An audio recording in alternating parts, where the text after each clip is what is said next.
Minister Patrick Chinamasa will walk through those doors behind me to present his 2017 budget to Parliament in what some have called a mission impossible.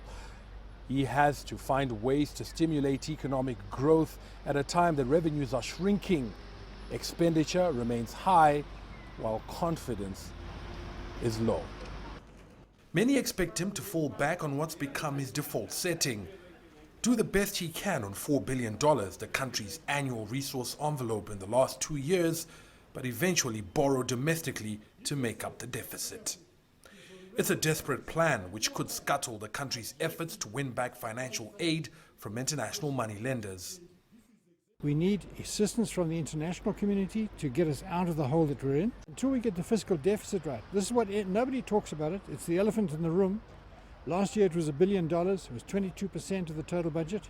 It is simply too big to be ignored. And the international agencies, particularly the multilaterals, IMF and the World Bank, will not allow us back into the club until we've got our fundamentals right.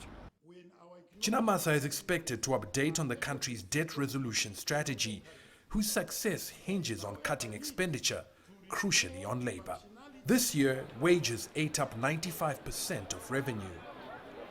Reforms of the civil service could show marginal savings in the new year, but not enough to meet expectations of various constituencies, not least women who are demanding more. We constitute 52% of the population. I think we should get that 52% from the budget, the little that is available. We deserve that, and we are disadvantaged. We don't have the resources. And we hope, through our minerals, more revenue is going to be collected during this coming year. And right now, through the statutory instrument 64, I think that industries are going to open and thereby also increase the revenue collection from our government. Their hopes were bolstered by President Robert Mugabe during his State of the Nation address, in which he urged speedy establishment of a women's bank, as well as improvement in the provision of various social services. We also have got the view that if government can allocate more money, again, through Ministry of Health, the Abuja Declaration actually purports that 15% should go towards the health.